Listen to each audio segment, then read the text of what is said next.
ये हंगामा बरपा है मणिपुर में बहुसंख्यक मैतेई समुदाय को अनुसूचित जनजाति में शामिल किए जाने के खिलाफ। इसके जी हाँ दोस्तों, ये दृश्य है मणिपुर से।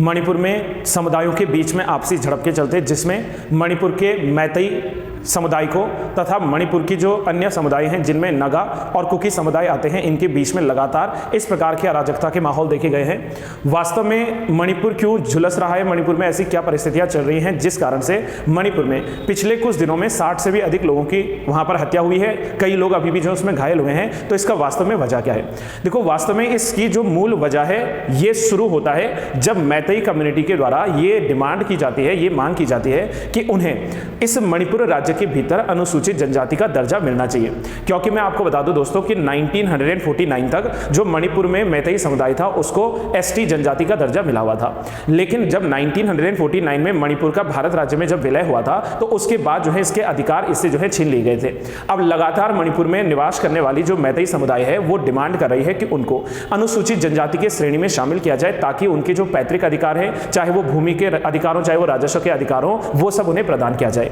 साथ में मैं आपको ये भी बता दूं दोस्तों कि मणिपुर जो है इसकी मैक्सिमम जो आबादी है, ज्यादातर जो इसकी आबादी है वो मैतेई समुदाय से बिलोंग करती है। लगभग मणिपुर का 53% जो पॉपुलेशन है वो मैतेई समुदाय से है। और इन मैतेई समुदाय के लोगों को घाटी में, जो इम्फाल वैली है, जो घाटी क्षेत्र है, इसमें मात्र जो है 10% हिस्से पर इनको आबादी को बसाया गया है। वहीं दूसरी तरफ बात करें जो अन्य समुदाय हैं जिसमें नगा और कुकी समुदाय प्रमुख आते हैं, कुल मिलाकर जो 33 समुदाय हैं उनमें नगा और कुकी समुदाय, इनके द्वारा वहां पर मणिपुर के लगभग जो पहाड़ी क्षेत्र है उनका 90% जो एरिया है वहां पर निवास किया जाता है। अब लगातार जो है दोनों समुदाय एक दूसरे के विरोध में ये मांग कर रहे हैं कि जहां एक और मैतेई कह रहे हैं कि उन्हें अनुसूचित जनजाति का दर्जा मिलना चाहिए, तो वहीं नगा, कुकी और अन्य ट्राइबल कम्युनिटीज का मानना है कि इनको यदि एसटी का दर्जा मिल जाता है तो ऑलरेडी इनका मणिपुर में प्रतिनिधित्व ज्यादा है। आपको मैं बता दूं कि मणिपुर विधानसभा जो है इसमें जो मैतेई ट्राइबल कम्युनिटी है इसके 40 जो है सीटें हैं और अन्य जो ट्राइबल कम्युनिटीज हैं नगा एंड कुकी, इनके जो है 20 सीटें हैं। तो यदि इनको एसटी का दर्जा मिल जाता है तो इससे माना गया है कि वहां पर जो रोजगार के अवसर है या जो आवास की जो है सुविधाएं हैं वो जो है मैतेई समुदाय को चले जाएंगे। तो दोनों पक्ष जो है अपने अपने तरफ से एक दूसरे का विरोध कर रहे हैं।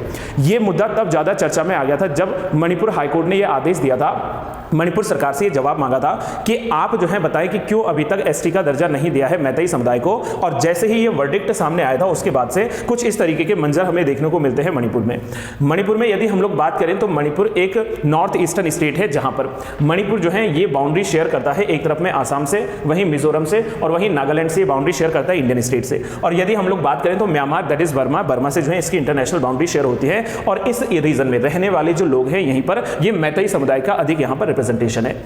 अब चर्चा का विषय यह है कि वास्तव में इस डिस्प्यूट की वजह क्या है। तो हाल ही में मणिपुर हाईकोर्ट ने मैतेई जो ट्राइबल यूनियन है, ये मैतेई जो कम्युनिटी है, इसकी एक याचिका पर सुनवाई करते हुए मणिपुर सरकार से ये जवाब मांगा था कि वो मैतेई समुदाय को जो जनजाति का दर्जा है वो दिए जाने पर विचार करें जल्द से जल्द। और जो है आप जो है विद इन 4 वीक्स 4 हफ्ते के भीतर ये रिपोर्ट जारी करें, ये बताएं कि वास्तव में जो है इनको क्यों दर्जा नहीं दिया जा रहा है। जिसके बाद जो है 3 मई को ऑल ट्राइबल स्टूडेंट यूनियन ने मणिपुर में एक विद्रोह के रूप में जो है रैली का आयोजन किया था। और इसी दौरान में कहते हैं कि राजधानी इम्फाल जो है मणिपुर की, वहां से लगभग 65 किलोमीटर की दूरी पर एक जगह पड़ती है जिसका नाम है चुरा चांदपुर। तो इस चुरा चांदपुर जिले में इन्होंने जो है तोरबंग इलाके में जो है क्या कर दिया, विद्रोह आरंभ कर दिया। और यहां पर दोनों पक्षों के बीच में एक जो है झड़प देखी गई। फिर इसके बाद 4 मई को मणिपुर विधानसभा में जो भी नगा और कुकी समुदाय के जो भी विधायक है उन्होंने वहां पर सर्वसम्मति से इस प्रस्ताव का विरोध किया था कि वास्तव में इन्हें जो है जनजाति का दर्जा नहीं दिया जाना चाहिए। अच्छा, इसी तरीके से यदि मैं बात करूं तो इससे पहले भी वर्ष 2012 में जो है यहां पर schedule tribe demand committee of Manipur यानी कि STDCM जो है इसकी शुरुआत की गई थी, ताकि मणिपुर में मैतेई समुदाय के राइट्स को सुरक्षित किया जाए, उनको उनके जो है पैतृक अधिकार प्रदान किए जाए।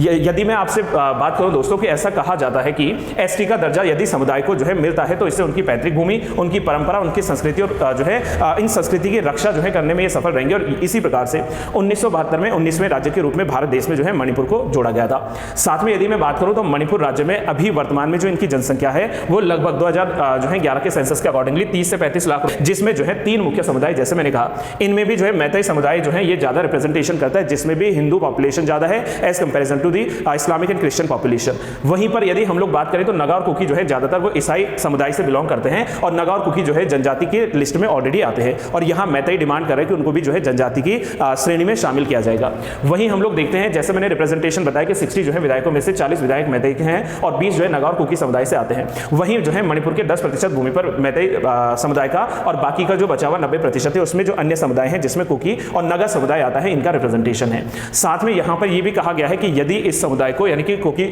मैतेई समुदाय को यदि दर्जा मिल जाता है तो इससे क्या हो जाएगा कि यहाँ पर जो है उनके और अधिक राइट्स हो जाएंगे, जो कि शायद बाकी जो कम्युनिटीज हैं उनके जो है राइट्स को इन्फ्लुएंस कर सकता है, उनके राइट्स को जो है यहाँ पर दबाया जा सकता है। तो इसी डिमांड को लेकर अब सवाल यह है कि जब मणिपुर में लगातार हालात इस तरीके से बिगड़ रहे हैं तो वास्तव में इसका उपाय क्या था। तो इसी बीच जो है केंद्र सरकार, देखो आपको मैं बता दूं कि इंडियन कॉन्स्टिट्यूशन का आर्टिकल जो 355 है उसमें साफ लिखा गया है कि यदि किसी राज्य में किसी भी प्रकार की अराजकता या इंसर्जेंसीज आते हैं, वहां पर जो है कोई डिस्प्यूट उत्पन्न होता है, तो केंद्र सरकार चाहे तो वहां पर राज्य में क्या कर सकता है, इंटरवीन कर सकता है या हस्तक्षेप कर सकता है। और राज्य के जो है किसी भी भाग में केंद्र सरकार के द्वारा यदि हस्तक्षेप किया जाता है तो यानी कि वहां पर जो भी सांप्रदायिक दंगे चल रहे हैं या जो भी वहां पर डिस्प्यूट चल रहे हैं उनको सुलझाया जा सकता है, उनको सॉल्व किया जा सकता है। तो इसीलिए केंद्र सरकार ने आर्टिकल 355 के अंतर्गत वहां पर अपनी जो है